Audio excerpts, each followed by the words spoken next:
اعوذ باللہ من الشیطان الرجیم بسم اللہ الرحمن الرحیم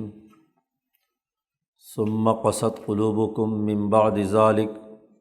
فہی کالحجارۃ او اشد قسوۃ وان من الحجارۃ لما یتفجر منہ الانہار وان منها لما یشقق فیخرج منہ الماء وان منها لما یہبط من خشیۃ اللہ وما اللہ بغافل عما تعملون افتطمعون ان یؤمنوا لکم وقد کان فریق منہم یسمعون کلام اللہ ثم یحرفونہ من بعد ما عقلوہ وہم یعلمون وإذا لقوا الذین آمنوا قالوا آمنا وإذا خلا بعضهم إلى بعض قالوا اتحدثونهم بما فتح الله عليكم ليحاجوكم به عند ربكم افلا تعقلون اولا يعلمون ان الله يعلم ما يسرون وما يعلنون ومنهم اميون لا يعلمون الكتاب الا اماني وانهم الا يظنون فویل للذین یکتبون الکتاب بأیدیہم ثم یقولون ھذا من عند اللہ لیشتروا به ثمنا قلیلا فویل لہم مما کتبت ایدیہم وویل لہم مما یکسبون وقالوا لن تمسنا النار الا ایاما معدودہ قل اتخذتم عند اللہ عہدا فلن یخلف اللہ عہدہ ام تقولون علی اللہ ما لا تعلمون بلا من کسب سیئۃ واحاطت به خطیئتہ فاولئک اصحاب النار هم فیہا خالدون والذین آمنوا وعملوا الصالحات اولئک اصحاب الجنۃ هم فیہا خالدون۔ گزشتہ آیات میں ان کے تین حجابات توڑ کر اللہ کی طرف متوجہ کرنے کے لیے موسیٰ علیہ السلام نے یہ طریقہ کار اختیار کیا اور اس کے ذریعے سے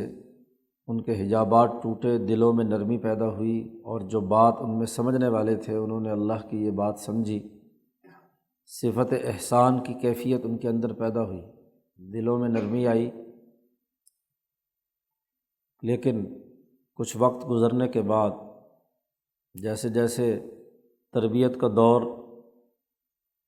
دور ہوتا چلا جاتا ہے، تمہارے دلوں میں دوبارہ سختی پیدا ہوگی، یا یہ بھی ہے کہ ان میں سے کچھ لوگوں کو وقتی طور پر تو اللہ کے ساتھ تعلق قائم کرنے کی توفیق ہوئی، لیکن کچھ عرصے کے بعد انہی لوگوں میں کچھ لوگوں کے دلوں میں سختی پیدا ہو گئی۔ بہرحال چونکہ پورے یہود اور اس کی تاریخی جو تسلسل ہے اس کو مخاطب کیا جا رہا ہے۔ ثم قست قلوبکم من بعد ذالک، اس واقعے کے بعد جو یہ پیچھے واقعہ ہوا تھا بقرہ والا، جس کے ذریعے سے دلوں میں نرمی پیدا کی گئی تھی اور اللہ کے ساتھ ایک تعلق پیدا کرنے کا مطلب تمہیں سمجھایا گیا تھا، عقل و شعور کو بیدار کیا گیا تھا،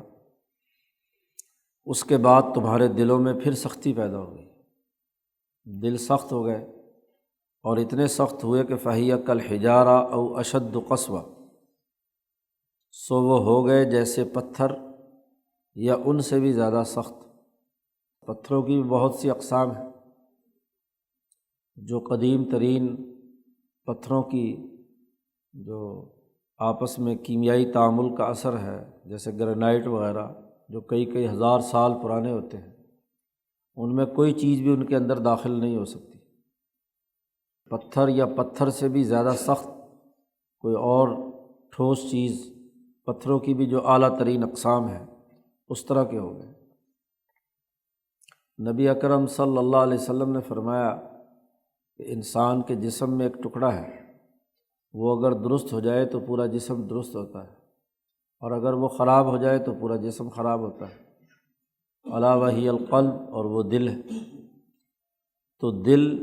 انسانی نفس اور روح کا مرکز اور منبع ہے، اس کی خرابی پورے وجود پر خرابی کے اثرات ظاہر کرتی ہے اور دل کی درستگی تمام وجود کو درست کر دیتی ہے۔ صفت احسان یا اللہ کے ساتھ سچا تعلق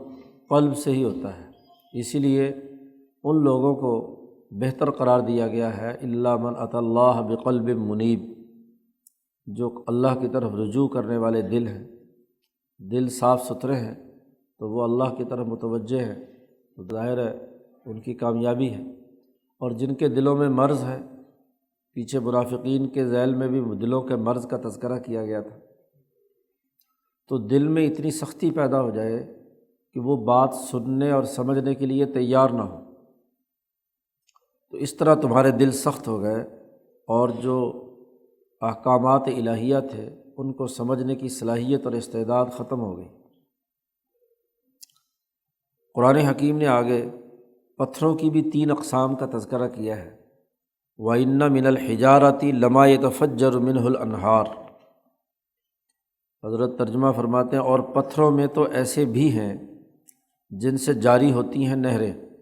بڑے بڑے دریا، نہریں ان پتھروں سے نکل رہی ہیں۔ یہ جتنے بھی دریاؤں کا نظام پوری دنیا میں ہے یہ پہاڑوں اور پتھروں میں سے ہی نکل کر آ رہا ہے۔ ایک قسم پتھروں کی یہ ہے، وَإِنَّ مِنْهَا لَمَا يَشَّقَّقُ فَيَخْرُجُ مِنْهُ الْمَاءُ، پتھروں کی اور پہاڑوں کی ایک قسم یہ ہے کہ جن میں سے چشمے پھوٹتے ہیں، پتھر پھٹتا ہے، پہاڑ پھٹتا ہے، اس میں سے چشمہ نکل آتا ہے۔ دریا اور بڑے بڑی نہریں وہ تو تمام انسانوں کو سیراب کرتی ہیں، اور چشمے وہ ایک مخصوص علاقے یا ایک محدود دائرے کے اندر لوگوں کو سیراب کرتے ہیں۔ اور تیسری قسم پتھروں کی وہ ہے وَإِنَّ مِنْهَا لَمَا يَهْبِطُ مِنْ خَشْيَةِ اللَّهِ، ان میں ایسے بھی ہیں جو گر پڑتے ہیں اللہ کے ڈر سے۔ تو 3 طرح کے انسان ہیں، ان کے دلوں کے اندر تینوں طرح کے پہلو بیان کیے گئے ہیں کہ یہ دل پتھر کی طرح ہو گئے، لیکن پتھروں کے اندر بھی تو 3 اقسام ہیں۔ ایک وہ پتھر ہے جن سے ایسی چیز نکلتی ہے جو انسانیت کے فائدے کی ہے۔ امام شاہ ولی اللہ دہلوی کی اصطلاح میں ہر انسان کی روح اور قلب کا جو آخری منتہا ہے وہ حجر ہے، حجر بہت جسے کہتے ہیں، جو اللہ تبارک و تعالیٰ کی نمائندگی کرتا ہے انسانی روح کے اندر۔ اب یہ قلب جب اس کے مسام بند ہو جائے تو روح اور سر بلکہ تمام لطائف کے لیے یہ تباہی اور بربادی کا ذریعہ بنتا ہے۔ لیکن جس دل کے مسام کھلے ہوئے ہوں، سختی نہ ہو، اس میں نرمی ہو، تو جیسے جیسے صلاحیت اور استعداد کے انسان ہوتے ہیں اس کے مطابق ترقیات ہوتی ہیں، اور اسی سے ہی ان کے فیوز و برکات اور علوم منتقل ہوتے ہیں۔ انبیاء علیہم السلام کے احجار بہتا اور ان سے فیض یاب ہونے والے اولو العزم فقہائے صحابہ، مجددین اولیاء اللہ، یہ وہ لوگ ہیں کہ جن کے سینے سے جب علم پھوٹتا ہے تو وہ علم ہزاروں لاکھوں کروڑوں لوگوں کو سیراب کرتا ہے۔ تو اگرچہ بظاہر وہ پتھر ہے لیکن وہ ایسا حجر ہے کہ جس میں سے جو کچھ نکل رہا ہے وہ نہروں کی شکل میں ہے، انسانیت کو سیراب کر رہا ہے۔ ان کے علوم، ان کی تعلیمات، ان کا انداز و اسلوب، ان کا فکر و عمل وہ ہزاروں لاکھوں کروڑوں انسانوں کو فیضیاب کرتا ہے۔ ایک انسان کی مثال وہ دی ہے جیسے انبیاء ہیں، بڑے بڑے مجددین اولیاء، اور ہر دور کے وہ لوگ جو 500 سال یا 1000 سال کی تجدید کا کردار ادا کرتے ہیں۔ مولانا سندھی رحمۃ اللہ علیہ نے فرمایا کہ اس دور میں اس کی مثال امام شاہ ولی اللہ دہلوی کا قلب ہے کہ جس سے اتنے علوم ہیں جو نہروں کی شکل میں انسانیت کو سیراب کر رہے ہیں۔ اور کچھ وہ ہیں کہ جن میں سے چشمے کی صورت میں پانی بہتا ہے، کہ وہاں سے چشمہ علم کا نکل رہا ہے اور اس چشمے سے لوگ فیضیاب ہو رہے ہیں۔ گو ایک مخلصین کی جماعت ہی کیوں نہ ہو، تربیت یافتہ ایک جماعت ایک دائرے کی ہو، پوری دنیا انسانیت نہ بھی صحیح لیکن ایک دائرے میں، تو وہ الگ الگ گویا کہ اسی سے پھوٹنے والے چشمے ہیں جو جا بجا نکلے ہوئے ہیں، اور وہاں وہ انسانیت کو سیراب کر رہے ہیں علوم سے۔ حضرت سندھی رحمۃ اللہ علیہ نے حضرت شاہ عبدالعزیز دہلوی اور حضرت کے جو صاحبزادگان ہیں ان کا بتلایا ہے کہ ان کے چشمے علوم انہوں نے تقسیم کیے اور انسانیت کو ان سے کیا ہے نفع ہوا۔ وَإِنَّ مِنْهَا لَمَا يَهْبِطُ مِنْ خَشْيَةِ اللَّهِ، اور تیسرا اور آخری درجہ یہ ہے کہ اگر ان سے یہ علوم نہ بھی پھوٹیں لیکن خود ان کے اپنی حالت صفت احسان کے حوالے سے یہ ہے کہ اللہ کے ڈر سے وہ گر پڑتے ہیں سجود میں۔ وہ لوگ جو اعمال کرنے والے ہیں کثرت سے، ایسے اعمال جس میں جو ذمہ داری ان کے سپرد ہو جائے تو اس ذمہ داری کو وہ پورے احساس ذمہ داری کے ساتھ سر انجام دیتے ہیں۔ سجدے کی حالت سب سے اعلیٰ ترین حالت ہے جب انسان اللہ کے قریب ہوتا ہے، اور مولانا سندھی فرماتے ہیں کہ جب سجدے کی حالت میں ایک انسان ہوتا ہے تو دراصل وہ اللہ کے حضور اس بات کا مطالبہ کرتا ہے، درخواست کرتا ہے کہ تو جو بوجھ بھی مجھ پر لادنا چاہے، رکوع میں بھی اور سجدے میں بھی، میں ان تمام ذمہ داریوں کو قبول کروں گا، اس میں کسی قسم کی کوتاہی نہیں کروں گا۔ سجدے میں پڑھنے کا مطلب اپنی ناک کو، اپنے ماتھے کو اس اولوالعزم اور بزرگ ترین ذات کے سامنے عجز و انکساری کی انتہا میں ڈال کر اپنی پشت کو اور اپنے تمام چیزوں کو اللہ کے سپرد کر دینا ہے۔ جتنے بھی احکامات دنیا میں انسانیت کی بہتری کے ہیں، عدل و انصاف کے قائم کرنے کے ہیں، اللہ سے تعلق قائم کرنے کے ہیں، احسان اور عدل و انصاف کے قوانین اور ضابطوں، ان تمام کے سامنے وہ اپنا سر تسلیم خم کر دیتا ہے۔ تو یہ گویا کہ وہ لوگ ہیں جو پہلے دو طبقوں سے علوم حاصل کر کے عمل کے میدان میں ایک نتیجہ پیدا کرتے ہیں۔ اس کی مثال حضرت سندھی نے دی ہے، جیسے حضرت سید احمد شہید، شاہ اسماعیل شہید، یہ جماعت اس نے اپنی جان قربان کر دی دین کے غلبے کے لیے، اللہ کے دین کو غالب کرنے کے لیے، آزادی اور حریت کے لیے، غلامی کے نظام کو ختم کرنے کے لیے۔ تو ہر جماعت میں، ہر دور میں جو مخلصین کی اللہ کے ساتھ تعلق رکھنے والی جماعت ہے، اس میں اسی طرح کے لوگ ہوتے ہیں کہ جن میں قرن بقرن ہر دور کے اندر کہ جن کے علوم سے پوری انسانیت فیض یاب ہوتی ہے، یا پھر ان سے آگے چشمے کی صورت میں لوگ فیض یاب ہوتے ہیں، یا پھر اس جماعت کے ساتھ وابستگی کے نتیجے میں وہ اللہ کے تمام احکامات پر عمل درآمد کے لیے اپنی جان لڑا دیتے ہیں۔ مولانا سندھی نے یہاں ایک جملہ لکھا ہے کہ ہم اللہ کا شکر ادا کرتے ہیں کہ ہم اس جماعت کے واسطے سے اللہ سے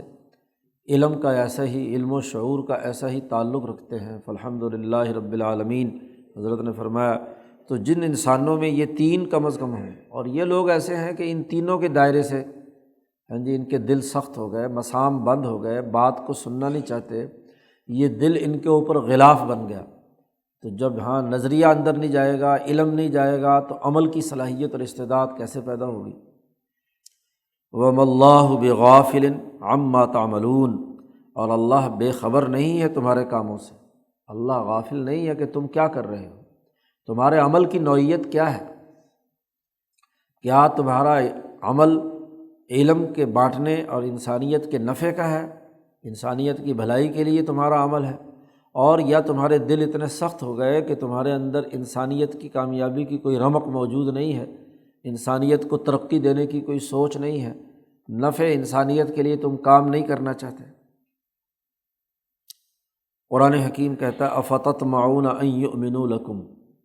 مدینہ کے یہودیوں سے یہ بات چل رہی ہے، ان کی تاریخی تسلسل اور ان کی آباء و اجداد کے تناظر میں، تو اب مسلمانوں سے کہا جا رہا ہے افتطمعون، اب کیا تم اے مسلمانوں توقع رکھتے ہو کہ وہ مانیں تمہاری بات، ان یؤمنوا لکم، تمہارے لیے وہ ایمان لے آئیں اور بات تمہاری مان لیں؟ جب دل سخت ہو گئے، دروازے بند ہو گئے، اندر بات جا رہی اور خواہشات کا ان کے اوپر غلبہ ہو گیا، تو ایسی صورت میں مسلمانوں سے کہا جا رہا ہے کہ اب تم کس بات کی طمع اور لالچ رکھتے ہو کہ یہ تمہارے دین کو قبول کر لیں گے؟ اب کیا توقع ہو سکتی ہے؟ توقع تو اس سے ہو جس کے دل میں کم از کم آخری درجے کی خشیت تو ہو، کہ اللہ کا ڈر اور خوف ہو کہ اللہ کے احکامات آئیں اور وہ ان کو ماننا چاہتا ہے۔ تو اگر ان کے اندر یہ تینوں صلاحیتیں نہیں ہیں اور اتنے پتھر دل ہو گئے ہیں، تو یہ تو گدھے کے سامنے یا بھینس کے سامنے بین بجانے والی بات ہے۔ تو اس لیے کیا اب بھی تم توقع رکھتے ہو کہ وہ مانیں گے تمہاری بات؟ حالانکہ وقد کان فریق منہم یسمعون کلام اللہ ثم یحرفونہ من بعد ما عقلوہ وہم یعلمون، ان کو اچھی طرح اللہ کے کلام کا علم ہے، لیکن اس کلام میں تبدیلیاں اور تغیروں کرتے ہیں، تحریف پیدا کرتے ہیں۔ وقد کان فریق منہم، ان میں سے ایک جماعت ایسی تھی کہ جس نے اللہ کا کلام سنا تھا، یسمعون سنتا تھا اللہ کا کلام، ثم یحرفونہ من بعد ما عقلوہ، پھر بدل ڈالتے تھے اس کو جان بوجھ کر۔ عقلوہ، عقل میں آ بھی گیا، بات سمجھ بھی گئی، اور اس کے باوجود اس میں تحریف کر دی، حالانکہ وہم یعلمون، اور وہ جانتے تھے کہ وہ ایک غلط کام کر رہے ہیں، تحریف کر رہے ہیں۔ جب دل پر سختی آ جائے اور بات کو درست تناظر میں سمجھنے کی ذہنیت نہ ہو تو دماغی طور پر یا عقلی طور پر تو کوئی چیز معلوم ہو گئی، لیکن قلب میں راسخ نہیں ہوئی اور قلب اس پر مطمئن نہیں ہے، قلب نے اپنے دروازے بند کر لیے، تو وہ پھر کیسے ایمان لائیں گے، وہ کیسے درست راستے کی طرف آئیں گے؟ تو حضرت شیخ الہند نے فرمایا کہ یا تو یہ وہ جماعت ہے کہ جو وہ 70 آدمی حضرت موسیٰ علیہ السلام کوہ طور پر لے گئے تھے، اور وہاں اللہ کا کلام براہ راست انہوں نے سن بھی لیا، اور جب ان میں سے کچھ لوگ واپس آئے تو انہوں نے آ کر کہا کہ بات یہ ہے کہ اللہ میاں نے کلام تو کیا ہے، لیکن اللہ میاں نے یہ بھی کہہ دیا ساتھ کہ جس کا جی چاہے عمل کرے، جس کا جی چاہے عمل نہ کرے۔ تو یہ اپنی طرف سے تحریف کر دی بات جو ہے وہ سننے کے بعد۔ حالانکہ کتاب جب آتی ہے تو وہ ایک قانون ہوتا ہے، اور قانون ایک حکم کی صورت میں ہے، اور اتھارٹی کا حکم ماننا لازمی اور ضروری ہے۔ تو کسی اتھارٹی کے کسی حکم کے بارے میں یہ کہہ دیا جائے کہ جی چاہے کر لو، جی چاہے نہ کرو، محض وعظ اور اصلاح کا نقطۂ نظر اپنا لیا جائے اور انقلابی نقطۂ نظر سے اس حکم کو حتمی سمجھ کر اس کے لیے تن من دھن قربان نہ کیا جائے، تو یہ بہت بڑا مرض ہے۔ جب اصلاح و وعظ تک بات محدود رہ جائے اور لوگوں کو یہ اختیار دیا جائے کہ وہ جو چاہے مرضی کریں کریں، نہ کریں نہ کریں، تو یہی سب سے بڑی تحریف ہوتی ہے کہ حکم الہی کو مباح کے درجے میں کر دیا، اور اس کی جو واجب یا فرض ہونا یا لازمی اور ضروری ہونا ہے اس کو نظر انداز کر دیا۔ تو حکم کی نوعیت بدل دینا، یہی تحریف ہے۔ اصل تحریف یہی، چاہے اس میں الفاظ اپنی طرف سے ملائے جائیں اور یا اس کے معنی اور مطلب کو اس طرح بیان کیا جائے۔ تو کسی بھی حکم کی جو نوعیت ہے، ایک مباح حکم تھا اس کو فرض واجب بنا دیا، یا فرض واجب تھا اس کو کم درجے کا بنا دیا، مستحبات میں سے بنا دیا، تو یہی سب سے بڑی تحریف ہوتی ہے، کیونکہ اس سے ڈسپلن ٹوٹتا ہے، تنظیمی نظم و ضبط خراب ہوتا ہے، اجتماعیت ٹوٹتی ہے، اور جیسے یہ نظم و ضبط خراب ہوتا ہے تنظیمی، ایسے حکومتی نظم و نسق اور اس کی اتھارٹی متاثر ہوتی ہے، اجتماعیت کا پورا ڈھانچہ جو ہے وہ متاثر ہوتا ہے۔ اگر حکم کے بارے میں آپ یہ کہہ دیں کہ جب جی چاہا کر لیا، جب جی چاہا چھوڑ دیا، تو ایک تو یہ لوگ ہو سکتے ہیں، یا حضرت نے فرمایا کہ یہ بھی ہو سکتا ہے کہ اللہ کا جو کلام تورات کی صورت میں نازل ہوا تو ان کے بعد کے جتنے بھی رویے جن کے دل سخت ہو گئے تھے، انہوں نے اس تورات کے احکامات کے بارے میں بھی یہی رویہ اپنایا، جہاں اللہ نے دو ٹوک حکم دیا اس کے اندر یہی تغیر و تبدل کر دیا، معنی مطلب کچھ اور بنا دیا، اپنی طرف سے کوئی تشریح کر کے اس کے اندر داخل کر دی۔ یہ تحریف ہے۔ تحریف تاویل بعید کو کہتے ہیں۔ حضرت سندھی رحمۃ اللہ علیہ نے فرمایا کہ الفاظ اس معنی کا ساتھ نہیں دیتے، اور آپ نے اپنی طرف سے پہلے کوئی نظریہ بنایا، اپنی طرف سے پہلے ایک سوچ بنا لی، پھر کھینچ تان کر قرآنی آیات کو یا اللہ کے احکامات کو اس کے ساتھ جوڑنے کی کوشش کی۔ تو پہلے آپ ایک ذہن بنا چکے ہیں، اپنا ایک نظریہ بنا چکے ہیں، اور پھر کھینچ تان کر کسی آیت یا کسی حدیث کو اس کے اوپر فٹ کرنا، اور جب کہ الفاظ اس وسعت کو یا اس تمام دائرے کے اندر اس کی معنویت پر دلالت نہیں کر رہے ہوتے، تو یہ بہت دور کی کوڑی لانے کے مترادف ہوتا ہے۔ تو یہی تحریف ہوتی ہے، ورنہ یہ بات تو واضح ہے کہ وہ علی الاعلان کھلے طور پر بالکل سرے سے وہ کہیں کہ ہم اللہ کا حکم کا انکار کرتے ہیں، تو ایسا تو نہیں۔ اللہ کے نمائندے یا مذہب کے نمائندے ہیں، اور مذہب کے نمائندے سرے سے مذہب کا انکار کرتے تو یہ تو نہیں ہو سکتا۔ مذہب کے اندر تبدیلی اور تغیر و تحریف کرنا ہی سب سے بڑی خرابی ہے۔ وَإِذَا لَقُوا الَّذِينَ آمَنُوا قَالُوا آمَنَّا، جب یہ لوگ مسلمانوں سے ملتے ہیں، مدینے کے یہ یہودی جو بڑے بڑے عالم بھی ہیں اور تورات کے حافظ بھی ہیں، جانتے بھی ہیں، اہل علم یہ لوگ قالوا آمنا، تو کہتے ہیں ہم ایمان لائے، باتیں تو سچی ہیں، جو حضور بات فرما رہے ہیں وہ صحیح ہے، ہماری تورات کے اندر اسی طرح کی علامتیں لکھی ہوئی ہیں۔ وَإِذَا خَلَا بَعْضُهُمْ إِلَىٰ بَعْضٍ، ان میں سے جو یہودی منافقت کے ساتھ مسلمان ہوئے تو یہاں مسلمانوں میں آتے ہیں تو ایمان کا دعویٰ کرتے ہیں، اور جب ایک دوسرے سے تنہائی میں ملتے ہیں تو قالوا اتحدثونہم بما فتح اللہ علیکم، تو ان علماء سے وہ کہتے ہیں کہ کیا تم ان مسلمانوں کے سامنے جا کر وہ علم بتلاتے ہو جو اللہ نے تم پر کھولا تھا تورات میں، جو تورات میں حضور کی پیشین گوئیاں ہیں وہاں لوگوں کو جا کر بتلاتے ہو کہ واقعتاً ایسی ایسی چیزیں ان میں موجود ہیں۔ لیحاجوکم بہ عند ربکم، تاکہ جھٹلائیں تم کو اس سے تمہارے رب کے آگے، اللہ تبارک و تعالیٰ کے سامنے دلیل پکڑیں کہ دیکھو ان کو پتہ تھا، ان کی تورات میں لکھی ہوئی یہ علامتیں تھیں، ان علامتوں کے مطابق یہ علامتوں کا مسلمانوں سے تذکرہ بھی کرتے تھے، خود ایمان نہیں لاتے تھے۔ تو وہ دوسرے لوگ ان کو کہتے ہیں کہ یہ اپنی علمی باتیں، اپنی سچی باتیں وہاں جا کر نہ بتلایا کرو، کیونکہ کل کو وہ اللہ کے سامنے آ کر تمہاری حجت پیش کریں گے کہ دیکھو یہ خود بتلا رہے تھے کہ یہ علامتیں تھیں، پھر بھی مسلمان نہیں ہوئے۔ تو وہ ایک دوسرے کو سمجھاتے ہوئے کہتے ہیں افلا تعقلون، کیا تم سمجھتے نہیں؟ یا تو وہ ایک دوسرے کو کہتے ہیں، اور یا قرآن حکیم نے کہا ہے کہ یہ تمام تصدیقات ہونے کے باوجود پھر بھی عقل و شعور سے کام کیوں نہیں لیتے، یہ کہ جو اللہ نے ان کی کتاب کے اندر ان کو علمی طور پر بتلایا ہے کہ ایسے ایسے نبی ان علامات کے آئیں گے اور وہ تورات کی تصدیق کریں گے، تو تم ان کی بات ماننا، ان پر ایمان لانا، تو اس کے باوجود کیوں عقل سے کام نہیں لیتے؟ حالانکہ کئی دفعہ ان کی یہ رسوائی بھی ہو چکی تھی کہ یہ پکڑے گئے تھے، جیسے وہ آئے تھے رجم کے موقع پر، انہوں نے وہاں چھپانے کی کوشش کی تو عبداللہ ابن سلام نے آ کر بتلا دیا کہ یہ ذرا ہاتھ اٹھاؤ جس کے نیچے یہ آیت ہے، تو وہ آیت پڑھو، تو اس آیت میں موجود تھا رجم کا قانون۔ تو کئی دفعہ ان کی رسوائی بھی ہو چکی ہے کہ پکڑے بھی گئے ہیں کہ وہ چیزیں جو ہیں وہ چھپا رہے ہیں۔ ایسے ہی نبی اکرم صلی اللہ علیہ وسلم کی علامات بیان کی گئی تھی کہ وہ ایسا قد ہوگا، ایسے بال ہوں گے، ایسا چہرہ ہوگا، ایسی، وہ ساری حضور صلی اللہ علیہ وسلم پر فٹ ہو رہی تھی، لیکن جان بوجھ کر اپنی طرف سے تبدیلیاں کر دیتے تھے کہ نہیں، بالکل الٹ علامتیں عام یہودیوں کو گمراہ کرنے کے لیے ان کو بتلاتے تھے۔ اولا یعلمون، کیا یہ اتنا بھی نہیں جانتے کہ ان اللہ یعلم ما یسرون وما یعلنون، کہ اللہ کو معلوم ہے جو کچھ یہ چھپاتے ہیں اور جو کچھ ظاہر کرتے ہیں؟ تورات کے اصل احکامات میں سے کتنے چھپا رہے ہیں اور کتنے ظاہر کر رہے ہیں، کیا اللہ کو معلوم نہیں ہے؟ جب اللہ کو حکمران مانا، احکام الحاکمین مانا، اس کائنات کا نظام چلانے والی اتھارٹی تسلیم کیا، تو کیا تمام چیزیں جو ہے کائنات کی اللہ کو معلوم نہیں ہے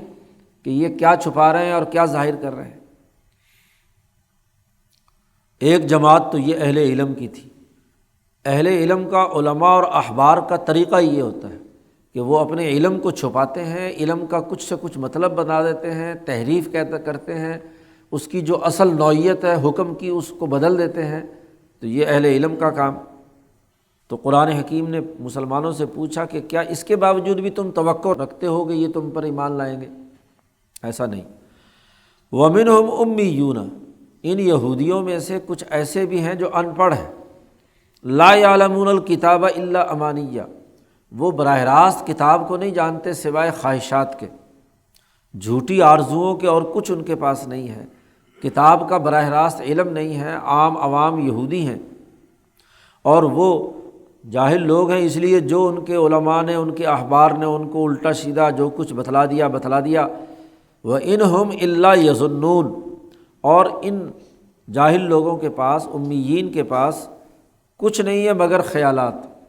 گمانات ہیں، اندازے ہیں، کوئی حتمی اور قطعی علم نہیں۔ علماء کے پاس جو کتاب موجود ہوتی ہے تو کتاب کی وجہ سے ان کے پاس قطعی اور واقعی حکم موجود ہوتا ہے، وہ گمان کی بات نہیں ہے، وہ جان بوجھ کر اس کے اندر تغیر و تبدل اور اپنے خیالات کی آمیزش کرتے ہیں۔ لیکن یہ امیین اور بغیر پڑھے لکھے جو ہیں، ان کے پاس کتاب نہیں ہے، ایک تو کچھ خواہشات ہیں اور کچھ گمانات ہیں، آرزوئیں ہیں، تمنائیں ہیں، اور اگر کوئی عمل کرنے کی چیز ہے بھی تو وہ محض توہمات اور گمانات اور خیالات ہیں۔ دنیا میں کوئی عمل اس وقت تک نہیں ہو سکتا جب تک کہ یقینی اور قطعی علم نہ ہو۔ ہر علم کے شعبے میں آپ دیکھ لیجئے کہ ہر شعبے میں آپ کے پاس صحیح اور دو ٹوک علم موجود ہو تو آپ اچھا کام کر سکتے ہیں۔ کہ انجینئر کے پاس صحیح پیمائشیں موجود ہوں، صحیح اس کے پاس تمام چیزیں اعداد و شمار ہوں تو وہ ایک اچھی پلاننگ کر سکتا ہے، اچھا کام کر سکتا ہے۔ لیکن اگر محض اندازے سے اور اٹکل پچو سے وہ کام کرے تو کہیں نہ کہیں اندازے کی غلطی کہیں نہ کہیں بلڈنگ کے اندر خرابی پیدا کر دے گی۔ ایسے ہی میڈیکل کا علم قطعی ہو تو پھر آپ صحیح ڈائگنوز کر سکتے ہیں مرض کیا ہے اور دوائی صحیح دے سکتے ہیں۔ اور اگر محض اندازے ہیں، لگ گیا نہیں لگا تو تیر تکا، تو وہاں ظاہر ہے کہ نتیجہ نہیں نکلتا۔ تو دنیا میں ہم دیکھتے ہیں کہ جن لوگوں کے پاس علم نہیں ہوتا وہ بس ٹوٹکے بیان کرتے ہیں، اندازے بیان کرتے ہیں، لگ گیا نہیں تو نہیں صحیح۔ اور آرزوئیں اور خواہشات بہت زیادہ ہوتی ہیں۔ اہل علم کو تو پتہ ہوتا ہے کہ کون سی خواہش واقعتاً عمل میں آ سکتی ہے، کوئی چیز کون سے نتیجہ خیز ہو سکتی ہے، لیکن جو علم نہیں رکھتا وہ لمبی لمبی آرزوئیں باندھتا ہے کہ یہ بھی ہو جائے، وہ بھی ہو جائے، وہ بھی ہو جائے، چاہے علمی یا عملی یا فنی طور پر اس کا ہونا ممکن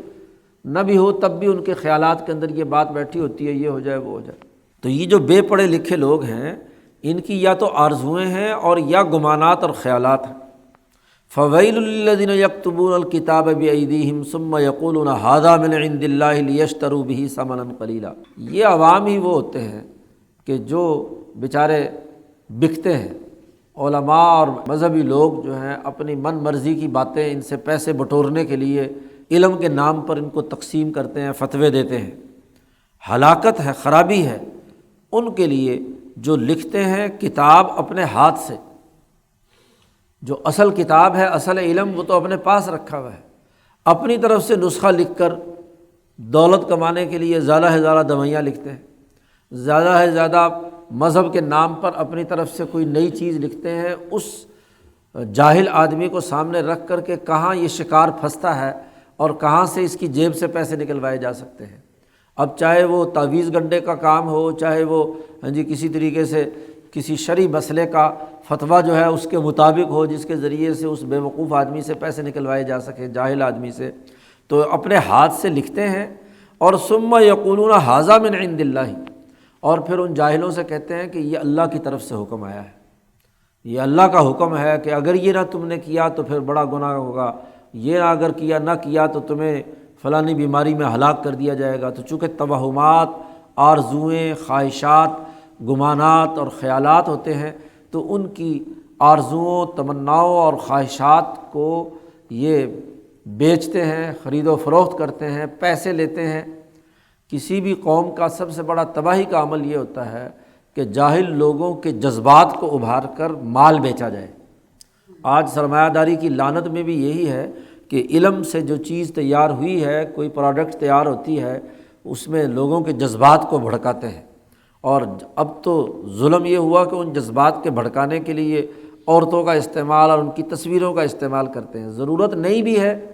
تب بھی اس کی ضرورت پیدا کی جاتی ہے۔ ان کے دلوں میں، جاہلوں میں خواہشات بہت ہوتی ہیں تو ان خواہشات اور تمناؤں میں ابھار پیدا کرتے ہیں۔ ایسا خوبصورت مکان ہونا چاہیے، اس میں ایسی لگژری چیزیں ہونی چاہیے، ایسے ڈرامے دکھائیں گے، ایسی چیزیں دکھائیں گے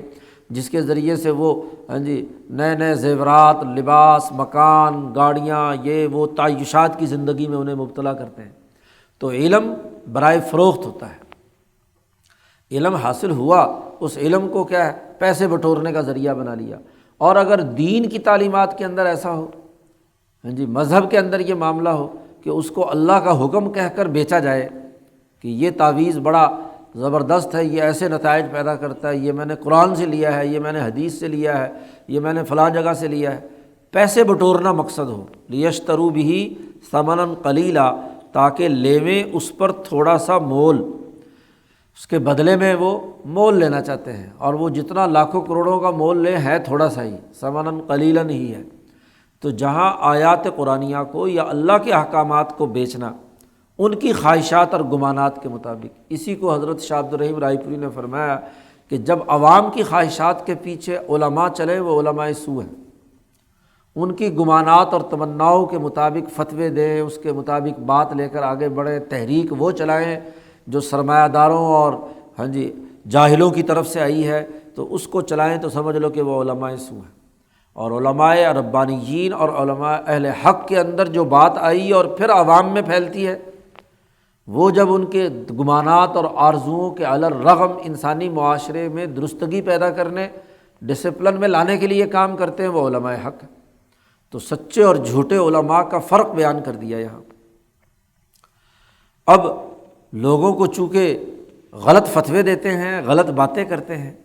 تو کہیں نہ کہیں ان کی باتوں میں تضاد آ جاتا ہے۔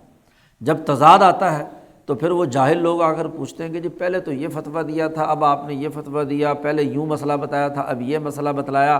پہلے یوں ہوا تھا، اب یہ ہوا تھا، تو یہ غلطی تو ہو گئی۔ تو پھر آگے سے اس کی ایک تعویل کرتے ہیں، قرآن نے اس کا ذکر کیا، وَقَالُوا لَن تَمَسَّنَا النَّارُ إِلَّا أَيَّامًا مَّعْدُودَةً۔ وہ جو چھوٹے موٹے گناہ ہو گئے ہیں نا، تو بس تھوڑے دن جہنم کی سزا ملے گی، پھر جنت کا ٹکٹ یہ میں نے تمہیں دے دیا، جنت میں پھر تم جاؤ گے۔ وَقَالُوا، وہ کہتے ہیں ہم کو ہرگز آگ نہ لگے گی مگر چند روز گنے چنے۔ چونکہ انہوں نے 40 دن بچھڑے کی عبادت کی تھی، تو کسی نے کہا 40 دن، کسی نے کہا 40 سال، مختلف روایات ہیں۔ بہرحال مفہوم کلی یہ ہے ہر دور کے اندر کہ جب یہ تضادات واضح ہوتے ہیں اہل علم کے عام عوام کے سامنے، آج نہیں تو کل، کیونکہ دوسرا مولوی صاحب جو ہے وہ کوئی اور مسئلہ بیان کر رہا ہوتا ہے، یہ اور مسئلہ بیان کر رہا، ہر ایک نے اپنے اپنے جو مریدین اور متعلقین ہوتے ہیں ان سے پیسے بٹورنے کے لیے اپنا اپنا فتویٰ دینا ہوتا ہے، تو وہ کہیں نہ کہیں کوئی بات ان کے علم میں آ جاتی ہے کہ اصل تورات میں تو یہ تھا اور انہوں نے، یا اصل قرآن میں تو یہ ہے اور یہ مسئلہ اپنی طرف سے انہوں نے اپنے مفاد کے لیے یہ بیان کیا ہے۔ تو اس وقت پھر وہ یہ تعویل کرتے ہیں کہ بھئی وہ جو غلطی ہو بھی گئی ہے تو ہم چونکہ مسلمان ہیں، یا آج کے زمانے میں یہی بات ہے، اور اس زمانے میں وہ کہتے ہیں ہم یہودی ہیں، لن يدخل الجنۃ الا من کان ہودن، جی جو یہودی ہوگا وہی جنت میں داخل ہوگا۔ اب جنت تو ہمارے لیے اللہ میاں نے لکھ دی ہے، تو وہ جو جہنم میں جانے کی بات بھی ہے، تھوڑی موٹی غلطیوں سے کچھ دن جہنم میں جائیں گے، پھر سیدھے کیا ہے جنت میں چلے جائیں گے۔ تو یہ عوام کو سلانے کے لیے اور ان سے پیسے بٹورنے کا ایک اور نیا طریقہ ہوتا ہے کہ جس میں جہنم میں تھوڑی دیر کے لیے جانے کا دے کر تسلی دیتے ہیں کہ نہیں جنت میں تو چلے ہی جائیں گے نا۔ قل، اے محمد صلی اللہ علیہ وسلم ان سے کہہ دیجئے، اتخذتم عند اللہ عہدا، کیا تم لے چکے ہو اللہ کے یہاں سے قرار،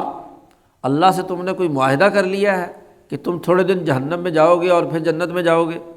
اور اللہ تعالیٰ اپنے معاہدے کی خلاف ورزی کرنے والا نہیں ہے کہ تمہیں ہر حال میں جنت ہی میں بھیجے گا۔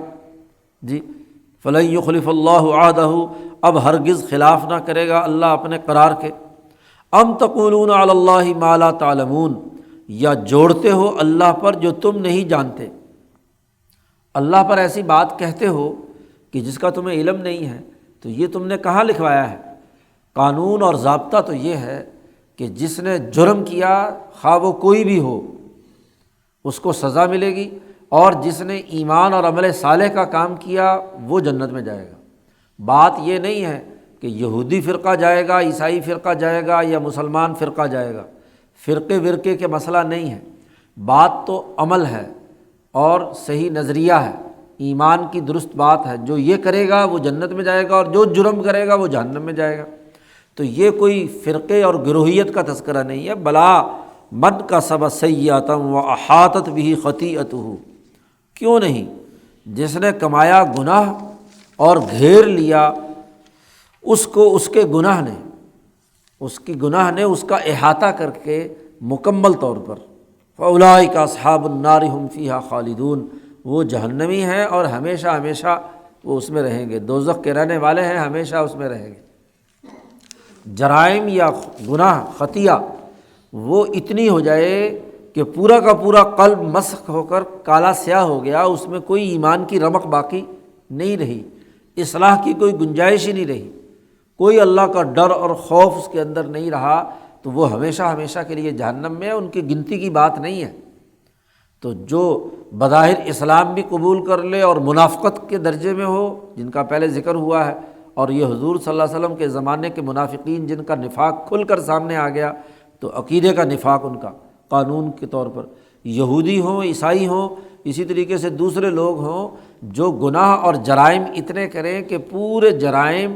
ان کے تمام دلوں کو اپنے احاطے میں لے کر کالا سیاہ کر دے، احاطت بھی خطیئتہ، احاطہ کر لیا، تو وہ ہمیشہ ہمیشہ کے لیے جہنم میں ہے۔ والذین آمنوا وعملوا الصالحات، اور وہ لوگ جو ایمان لائے اور نیک عمل کیے، جیسا ایمان اور نظریہ تھا اس کے مطابق عمل کیا، اولئک اصحاب الجنہ، وہ جنتی لوگ ہیں۔ قانون اور ضابطہ یہ ہے، وہی ہے جنت کے رہنے والے، اور وہ اسی میں ہمیشہ رہیں گے، وہ ہمیشہ ہمیشہ جنتی ہوں گے۔ اس کے لیے وہی دو شرطیں ہیں، ایمان اور عمل صالح، جس کی تفصیل پیچھے بھی گزر چکی ہے۔ جب یؤمنون بالغیب، یا ایمان لائے ہیں، تو یقیمون الصلاۃ ویؤتون الزکوٰۃ ومما رزقناہم ینفقون، جو اللہ نے انہیں رزق دیا ہے اس کو وہ خرچ کرتے ہیں۔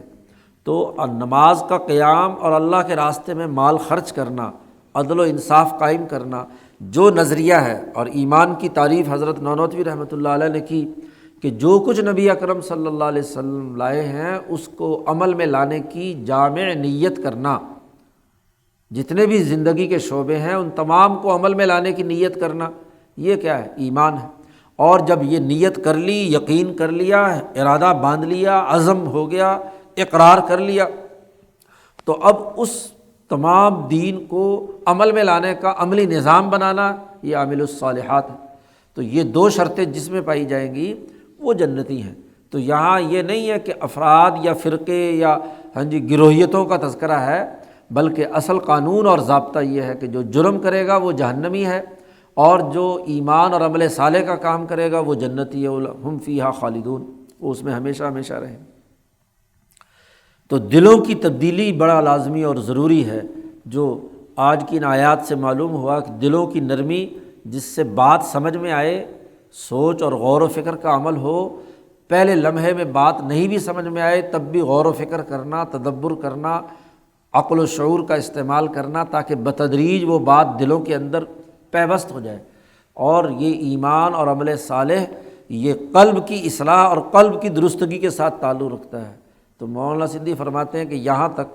قرآن حکیم نے صفت احسان، جو انسان کے دلوں کے اندر تبدیلیاں پیدا کرتی ہے، اس کو قرآن حکیم نے سمجھایا ہے۔ یہ صفت احسان کے یہ لوگ منکر رہے